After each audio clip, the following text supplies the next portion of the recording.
పార్లమెంట్కి అమిత్ షా రావాలి, పెల్లెట్ గన్స్కి అనుమతులు ఇచ్చినటువంటిది ఆయన అయితే క్షమాపణలు చెప్పాలి, అది నేరము. ఒకవేళ ఆయన కాకపోతే పోలీసులు కనుక ఉపయోగిస్తే అది ఆయన అసమర్థత కాబట్టి వెంటనే వచ్చి క్షమాపణలు చెప్పాలి అని చెప్పి ఆయన మొన్న గత 2 వారాలుగా డిమాండ్ చేస్తున్నాడు కదా.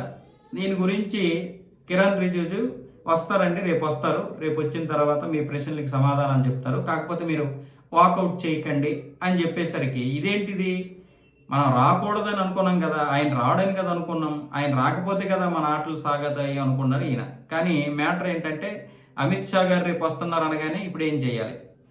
సో నరేంద్ర మోదీ మీదకి ఇప్పుడు ఇచ్చేశారు.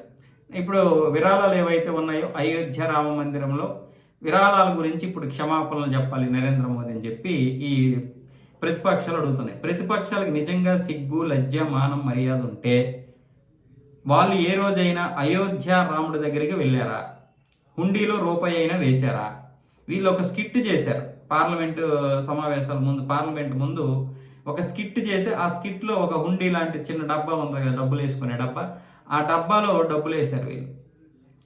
ఈ డబ్బాలో డబ్బులు వేసినంత కూడా కనీసం మన రామయ్య ఏదైతే అయోధ్యలో రామ మందిరం ఉందో అక్కడికి రామయ్య దగ్గరికి వెళ్ళి ఒక రూపాయి కూడా వేయలేదు వీళ్ళు. ఈ స్కిట్లోనే వేసినటువంటి డబ్బులు మళ్ళీ ఎవరి డబ్బులు వాళ్ళు తీసుకున్నారు. ఆ వేసిన 100 రూపాయలు 500 ఎవరి డబ్బులు వాళ్ళు తీసుకున్నారు. వీళ్ళేమొచ్చేసి క్షమాపణలు కావాలంట నరేంద్ర మోదీ నుంచి. మనం ఒక రూపాయి అయినా వేయలేదు, అక్కడికి వెళ్ళలేదు, అది ప్రైవేట్ సంస్థ, ప్రభుత్వం కింద లేదు, మీకు ఎందుకు అవన్నీ? అసలు బీజేపీ ఈ విషయంలో ఎందుకు ఇది చేస్తుందో నాకు తెలియదు. ఖచ్చితంగా అక్కడ చేసి ఎవడైతే దొంగతనం చేశాడో వాడికి పంబ రేగొడుతున్నారు. ఆల్రెడీ ఇప్పుడు 5200 మంది సీఈఓ పోస్టులకి దరఖాస్తులు చేసుకున్నారు. అందులో 18 మందిని వడగట్టారు. ఈరోజు ఎవరిని సీఈఓగా నియమించాలనేది ఈరోజు సాయంత్రం కానీ రేపు ఉదయం కానీ చెప్తారు. మనకి సిగ్గుండాలి కదా. మనం అయోధ్య రామ మందిరంకే వెళ్ళలేదు, ప్రజలు వెళ్ళొద్దని చెప్పాము, అవసరమైతే బాబ్రీ మసీదుని అక్కడ నిర్మిస్తామని చెప్పాము, 370 రద్దు చేసేస్తామని చెప్పాము. మనకెందుకు అయోధ్య రామం గురించి? అయోధ్య రామ విషయంలో ఏం జరిగిందో మనకెందుకు? నరేంద్ర మోదీ, అమిత్ షా క్షమాపణ చెప్పాల్సిన అవసరం ఏంటి? మనకు అవసరం లేదు కదా. అది కదా ప్రతిపక్షం యొక్క ప్రధానిది అనుకోవాలి కదా వాళ్ళు. మనకేంటి సంబంధము? మనం ఏ రోజైనా వెళ్ళలేదు కదా. పైగా మన ఎంపీలని, ఎమ్మెల్యేలని, నాయకుల్ని ఎవరిని వెళ్ళొద్దన్నాం కదా. మనల్ని చూసి భయపడిపోయినటువంటి నిజమైనటువంటి హిందువులు కూడా మన కాంగ్రెస్ పార్టీలో ఉన్నటువంటి వారు ఎవరు వెళ్ళలేదు కదా. మరి అలాంటప్పుడు మనం దీని గురించి మాట్లాడాలని కనీసమైన మనకి జ్ఞానం ఉండాలి కదా. ప్రజలు ఇప్పుడు అదే ప్రశ్నిస్తున్నారు. సరే, అమిత్ షా నువ్వు డిమాండ్ చేయడం తప్పు కాదు, ఎందుకంటే సీజేపీకి వెళ్ళిపోయింది ఆ క్రెడిట్ అంతా. ఆమ్ ఆద్మీ పార్టీ తినేస్తుంది ఇప్పుడు ఆ క్రెడిట్ని.